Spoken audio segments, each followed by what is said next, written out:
this yourself. It's extremely dangerous.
like, give me a wink.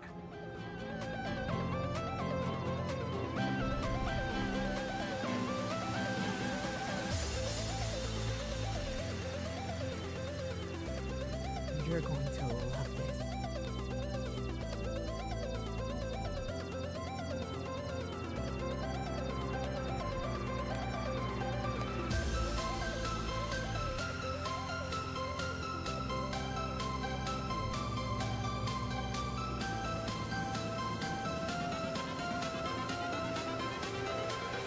Everything changes.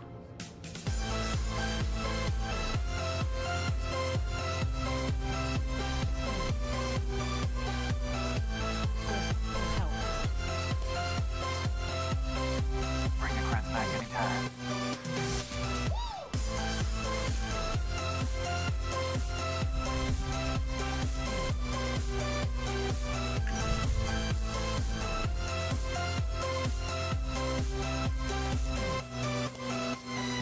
Life. Don't end it.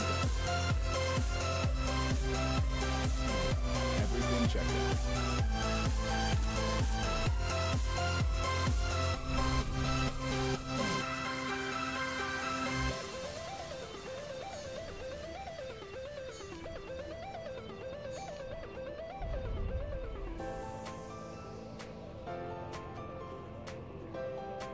Good news.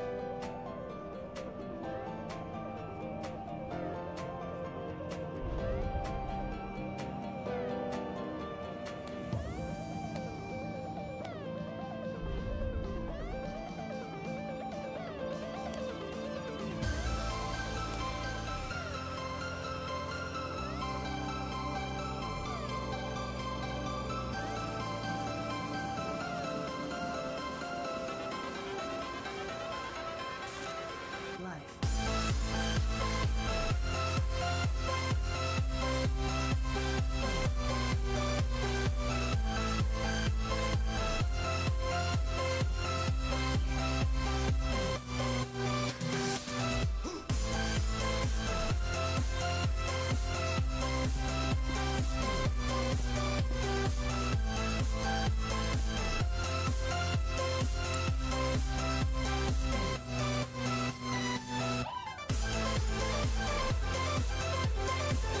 I'll depart straight away.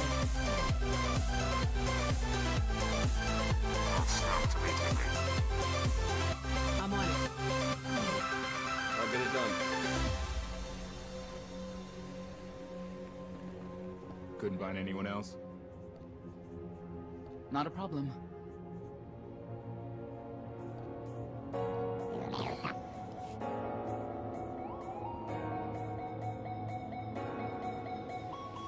Excellent. I was just wondering what I could do to please you.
To entertain and inform you about Star Wars, The Old Republic. They will not succeed at either. In fact, the odds of a successful podcast are 12,367,000 to 1. The Bad Feeling Podcast is not recommended for consumption by Twi'lek, Cathar, Voss, human, cyborg, or any other sentient species. You have been warned.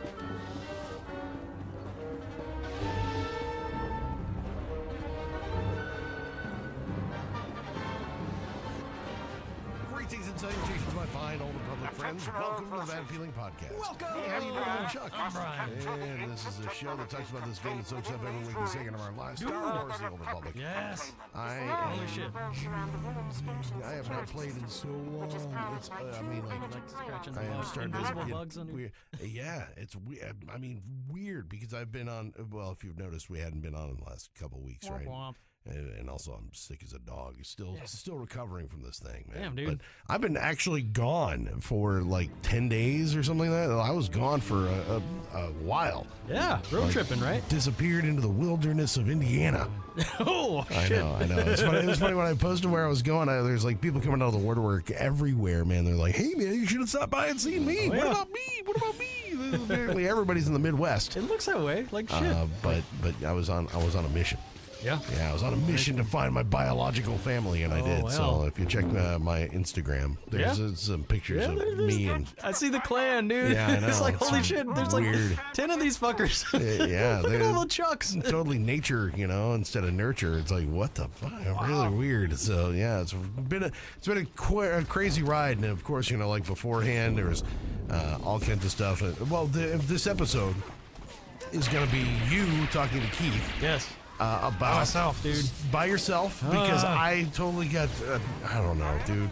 Everything you did the day before I was leaving for vacation, like jumping in the car and driving, 1,600 miles or whatever. This interview got set up, and then not only did that happen, like I had prepared to go and be there with you. Yeah. And then somebody like breaks into a car here at the radio station. I wind up having to deal with the cops all afternoon. God damn it. Oh yeah, it was a mess. It was a total nightmare. So I'm sorry I didn't get to go and participate in this interview because It would have been better if you had. I don't know about that. I mean, you're probably much better off than without me because you know stuff about the game and stuff. I just like talking about dicks and things and that kind of stuff. And speaking of which, if you want to hear us talk about dicks all the time, make Dicks sure you're and things. subscribed, iTunes, wherever you get your podcast, any podcatcher app, you'll find the Bad Feeling Podcast. Just look for the Bad Feeling Podcast, and you're going to find it.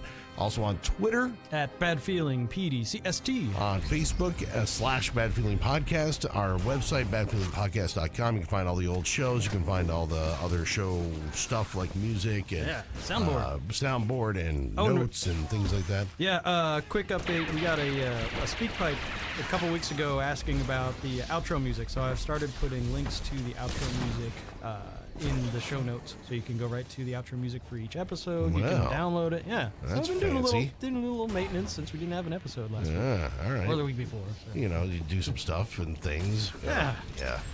I'm I'm still barely functioning this week as I'm getting back to kind of this. holding on. I really am, dude. I've been trying to kind of get back into it, and and I'm feeling a little bit better. But I don't know what kind of shit they got up in Indiana, man. There's like some weird viruses that get in.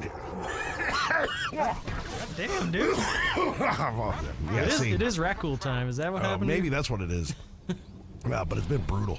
So yeah, but this episode is basically focusing completely on this interview that you did with Keith and talking about what's going on with the roadmap and everything else, which is really cool, kind of cool. I was super excited to do this one because he's our new lead producer. He's And our we've new talked to dude. him for a while. He's been working there for forever. So But he's always been like behind the scenes dude. Like he's never. he's that guy that sits over in the corner and like every once in a while know. throws in a quip.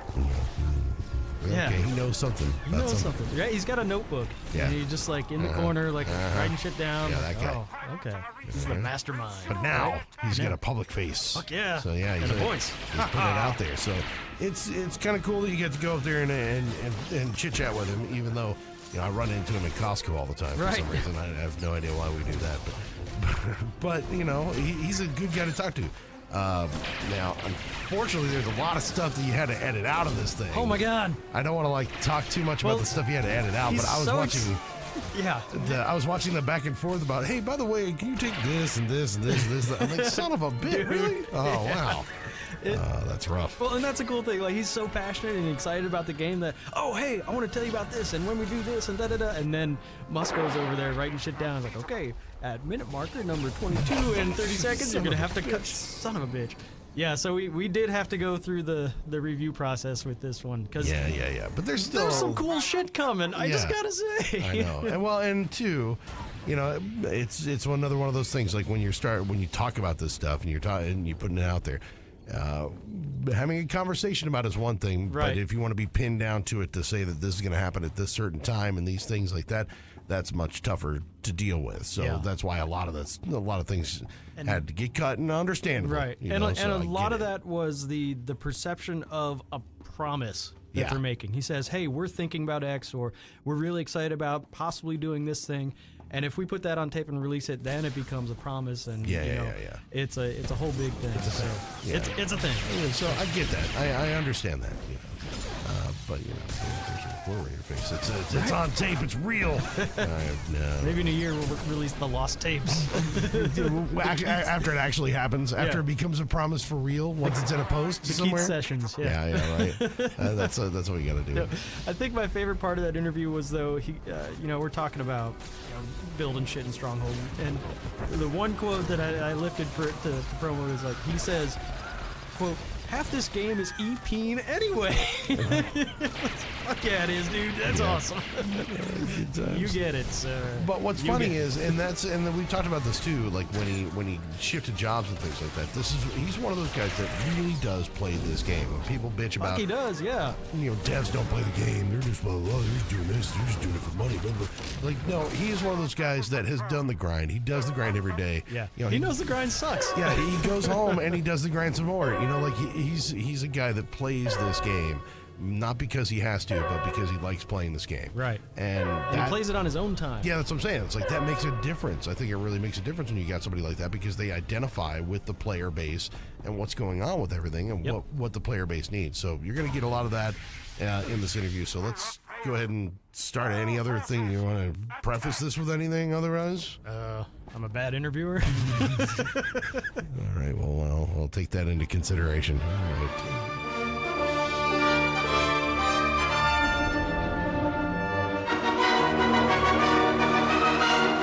Well, hi, ladies and gentlemen. I'm here with Keith Koenig, who is our new lead producer for Star Wars The Old Republic. Keith, say hi. Hey. All right.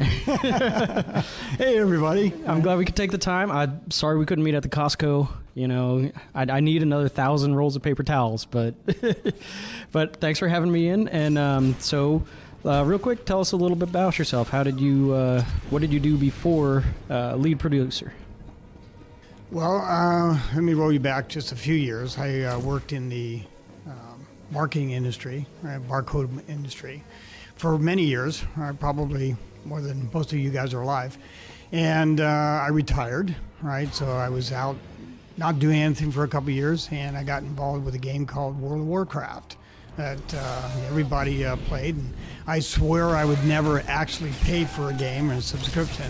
And my sons brought the game to me and found that I bought 3 subscriptions because we all played all the time. And after about a year of doing that, my wife said, you should go work for them, right? So you're not doing anything anyways.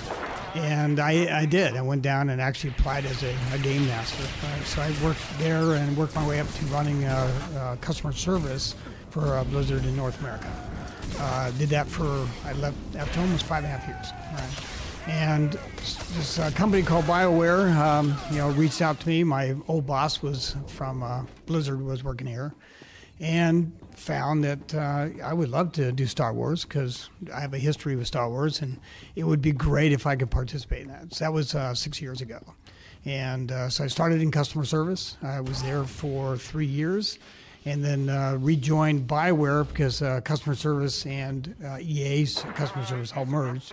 I came back in August of 2014 to run the live service for BioWare. Okay. That's what I did prior to producer. Very nice. So those of us that have been on the forums for a little while, we know you as Musco's boss.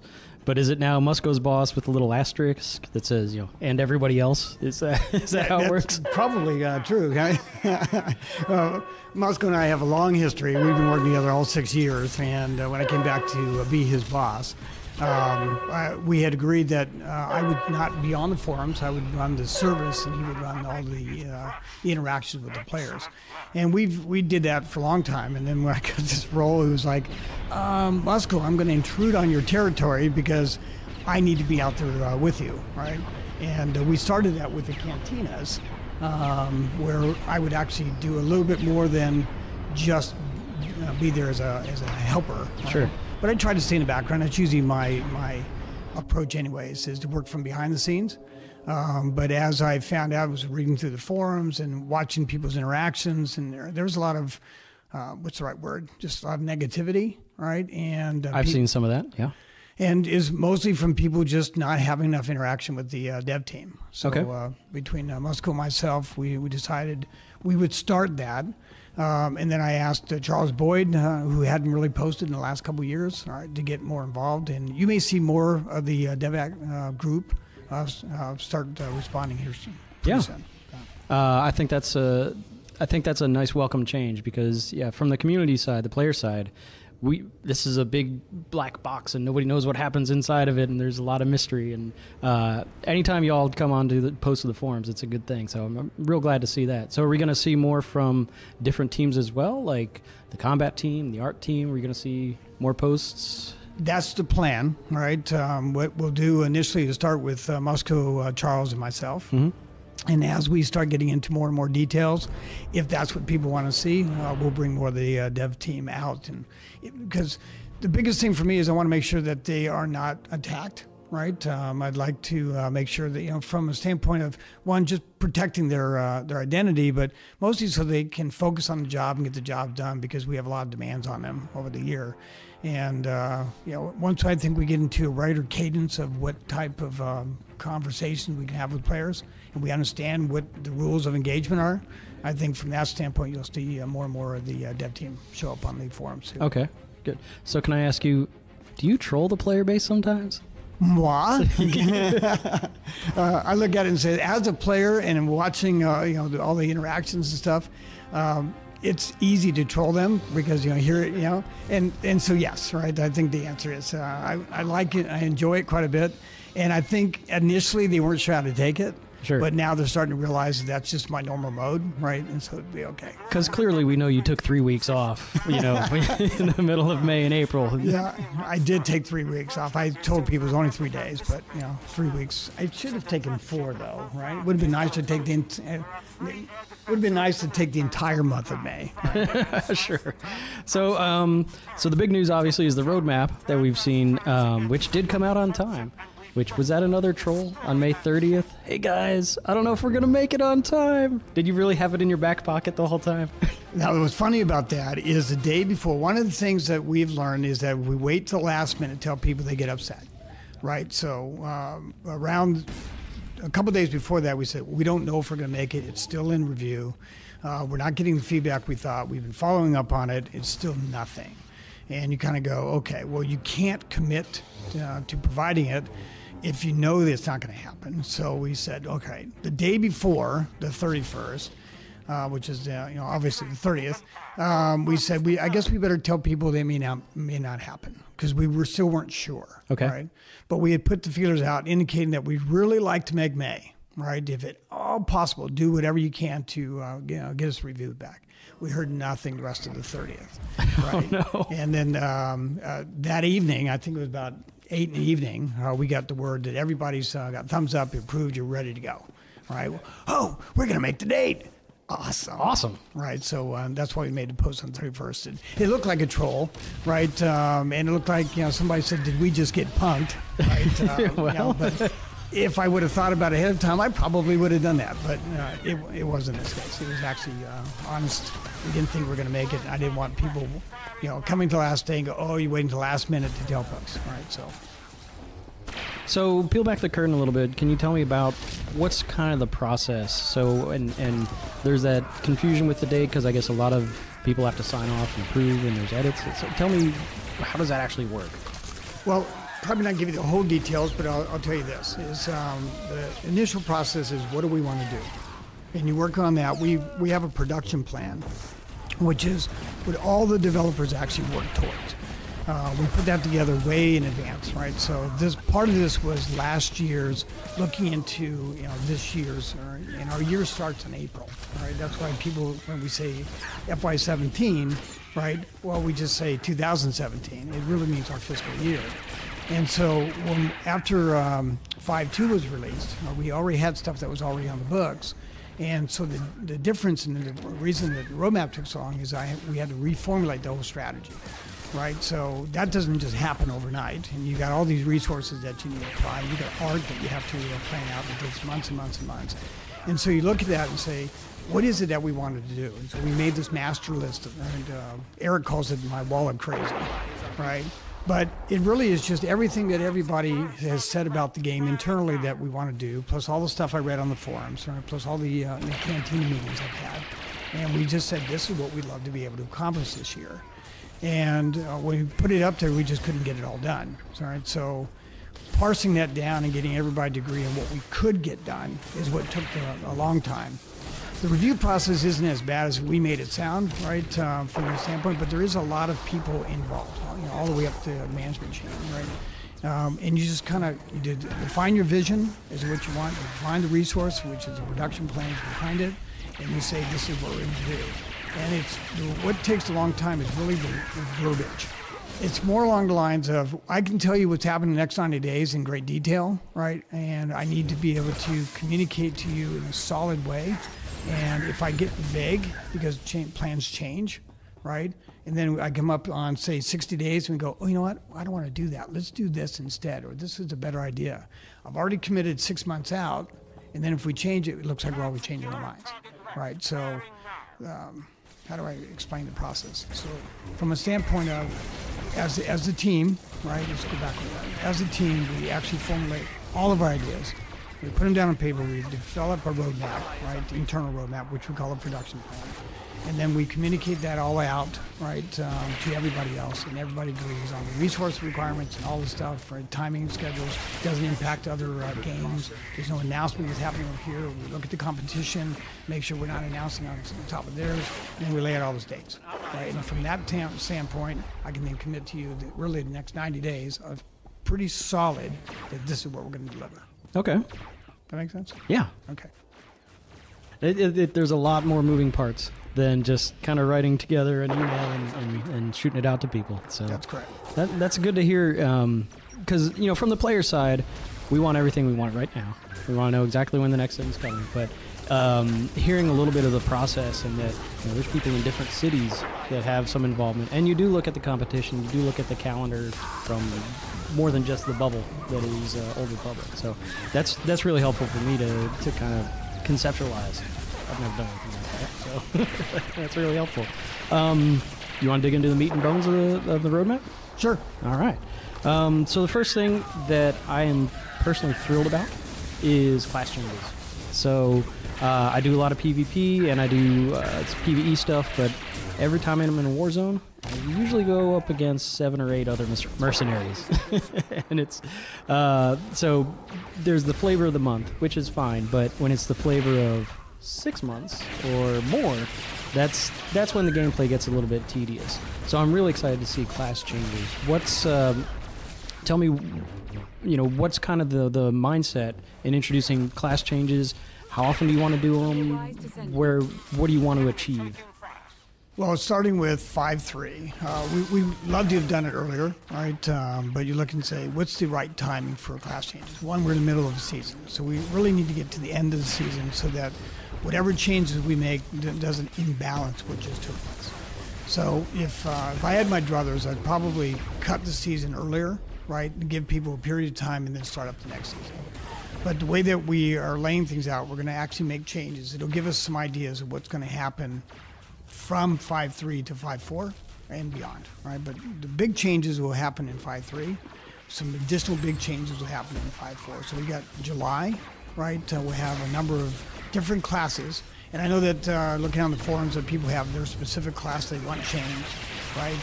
But we're going to look at it from what needs to be buffed, what needs to be nerfed, what needs to be just slightly changed, right? And based on the amount of effort that happens for each one of those, we'll prioritize them, right?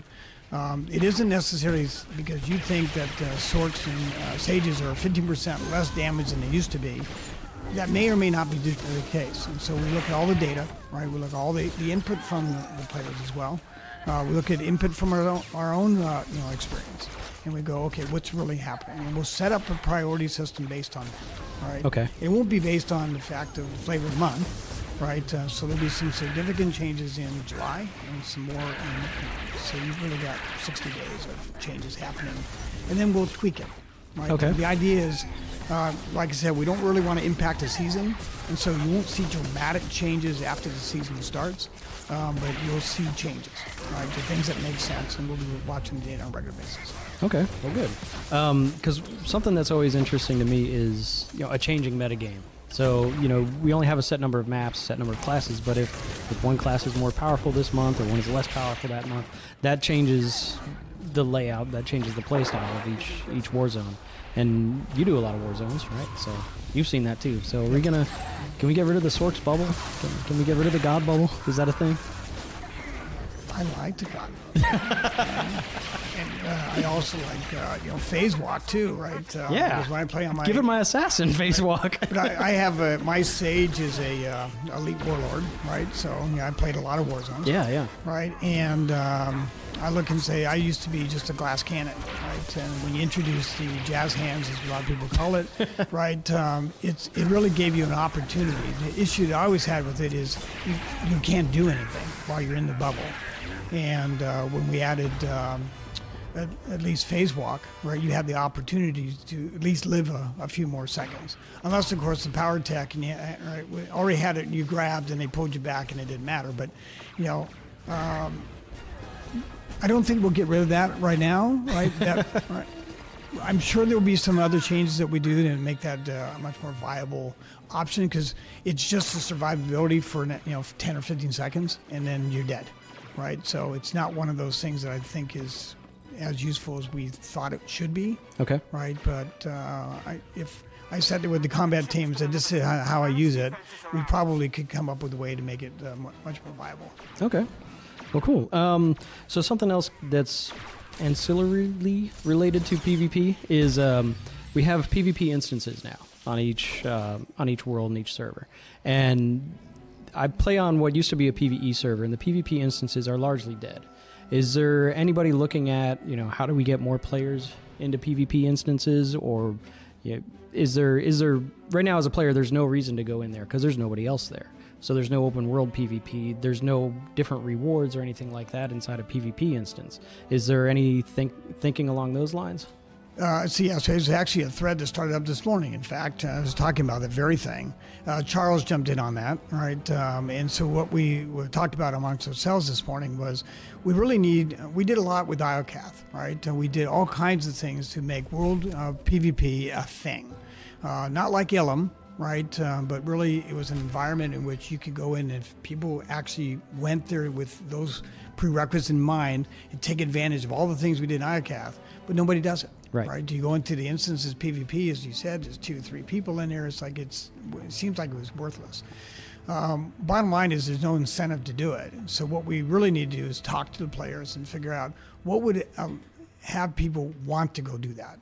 And I think right now and we did like 7 or 8 different things for just world PvP, and it didn't work, right? So I think that's an area that we really need to hammer down with the players and say, okay, let's open that up as one of our discussion threads.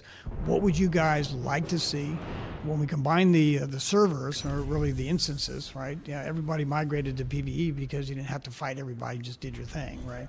And I did the same thing. I was always on Prophecy of the Five for years, right? And then everybody migrated off, so I did the same thing. So people ask me where I play. I kind of play in a variety of different places. I have a good chunk of tunes on the Harbinger and the Red Eclipse, right? I think those are our 2 big servers in each location.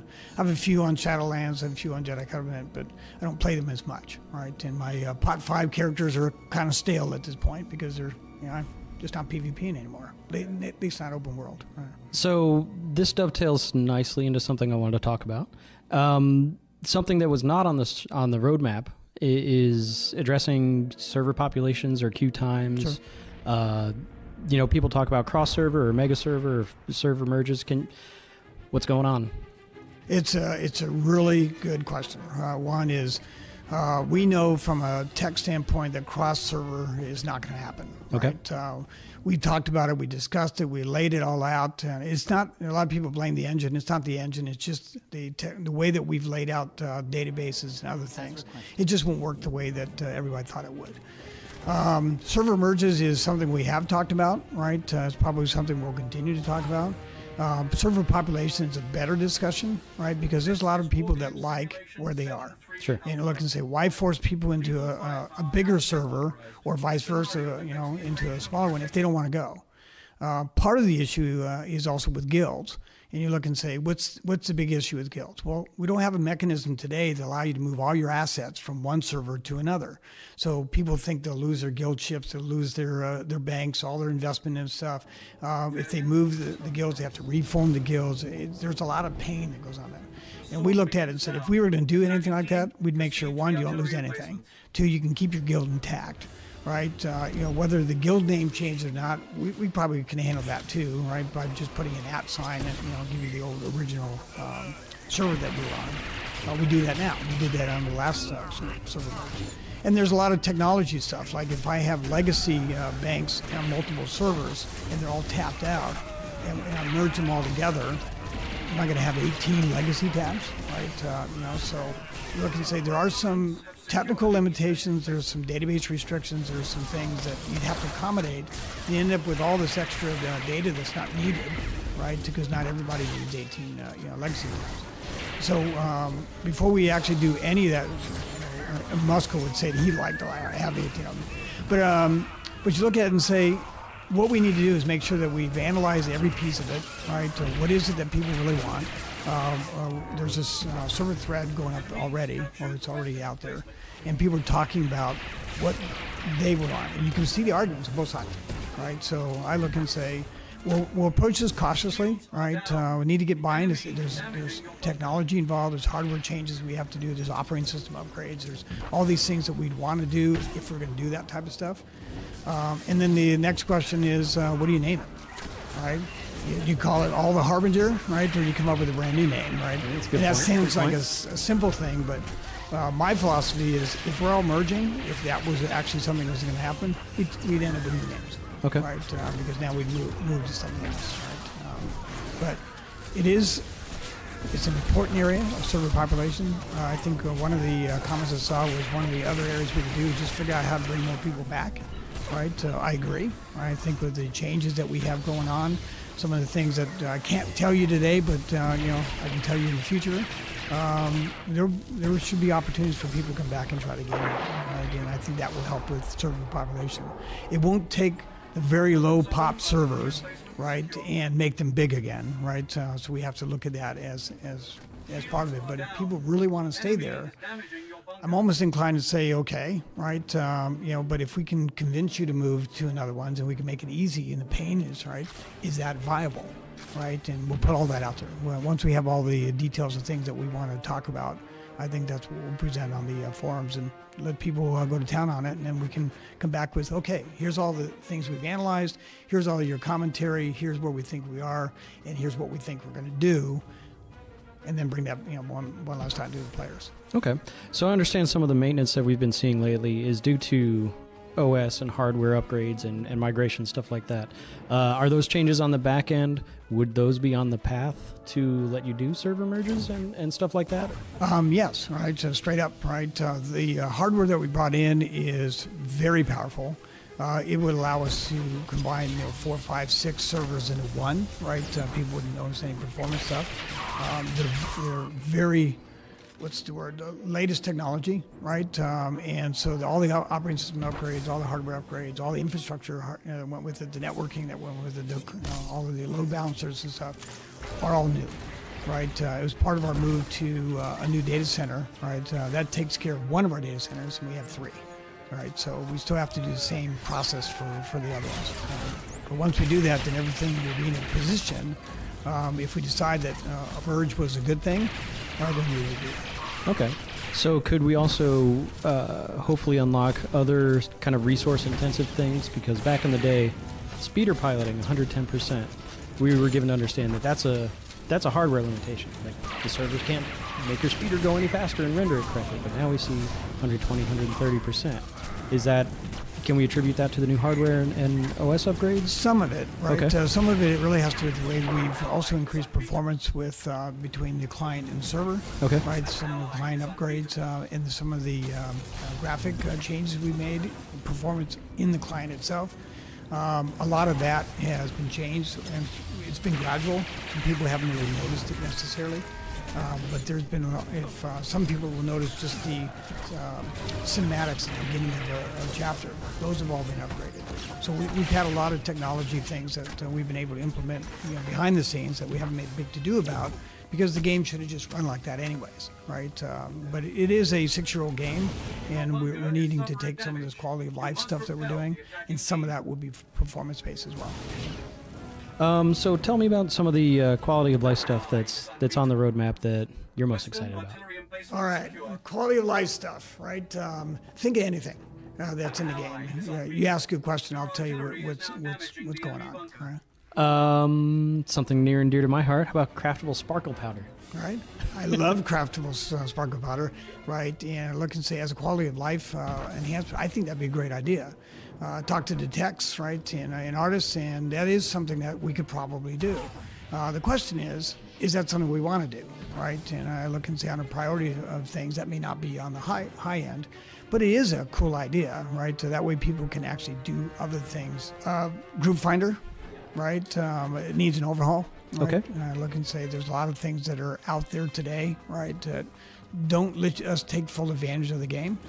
We know that a lot of people have to sit on fleet just to organize an operation, right? It takes hours sometimes to put that together, mostly because you don't know what you need. There's, looking for a tank, looking for this, right? And it's like, I always hate doing it, so I end up not participating in a lot of the, random groups, pickup groups on operations. But what happens if we could actually put something together where you can form that group and you know what's available, and you actually have incentives for doing certain classes like a tank or healer and things of that nature, just like a lot of other competitive products that are out there. We should do the same. Let's talk about some of the big ticket items, right? Graphic improvements, right? That may not seem like a big thing, but the way shadows work, right? The way that you display characters on the screen, the way that you see things projected, improvements there. It improves the performance as well as to just the look, right? May not seem like a big thing until you see it, and you kind of go, whoa. Oh, good. It's one of those type of features. Operations, some improvements. We got some of the bosses are going to have new effects, right, that people have never seen before, right? And there'll be new mechanics that people don't Really? never experienced before, right, in our game, right?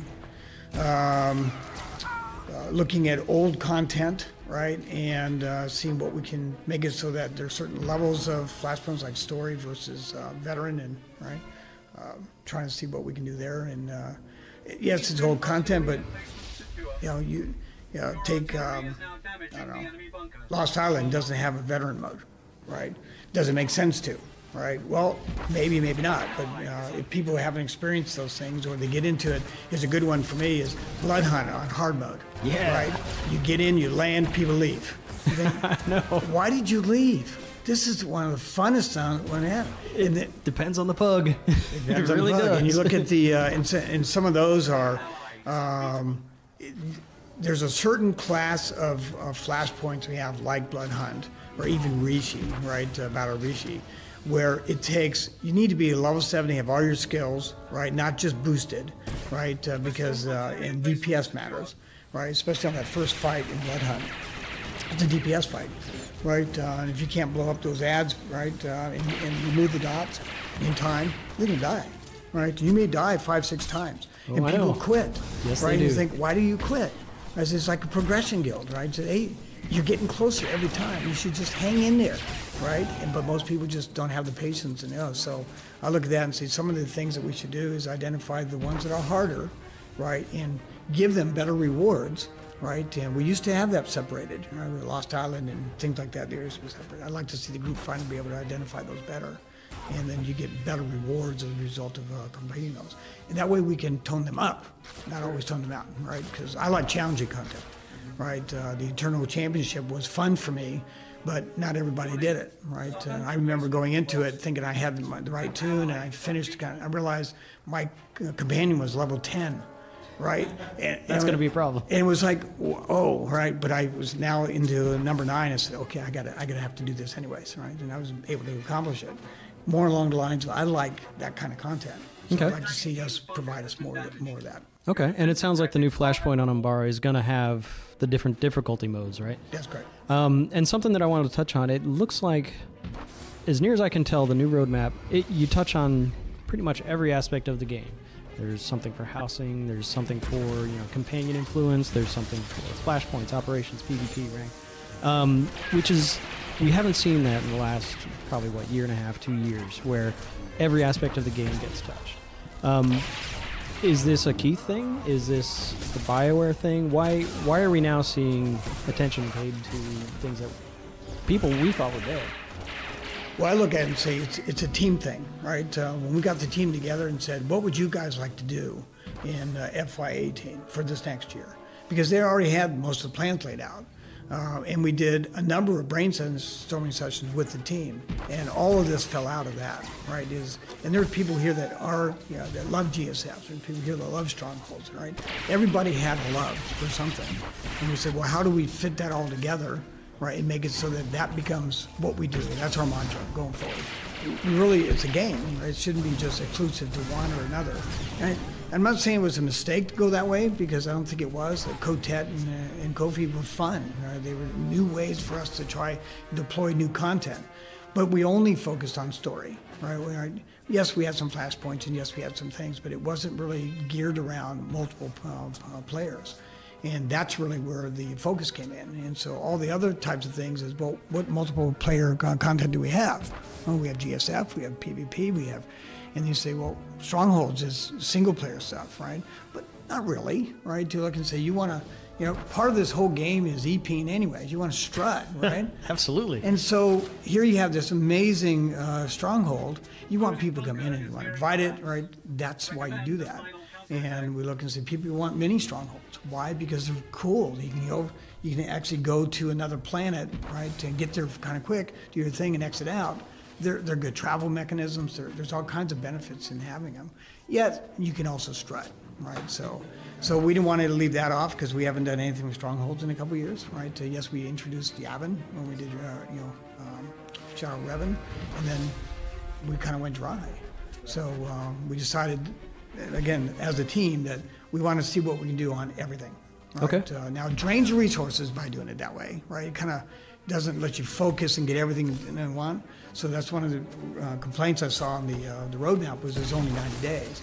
But I look and say 90 days is actually a pretty clear pictures of what we're going to do, right? And as we get closer to the actual release date, we'll give you all the details about what's coming in on that release.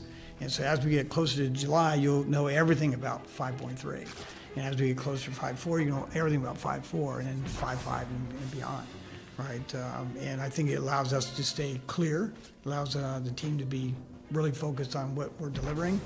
At the same time, they get to be creative in their areas, right? If you're a Stronghold guy, right, what can you do that's unique, that's you haven't done before? And we have some of that stuff coming too, so all right, it'll be kind of fun. Yeah, that sounds like it's you're fostering creativity.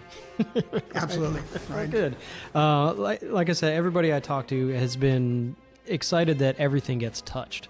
There's one of everything, so there's no one player base that gets left out. Nobody feels like their thing isn't addressed or isn't cared about. So there's going to be more roadmaps. Is that correct? Or are we just going to have patch notes as we get close to the release?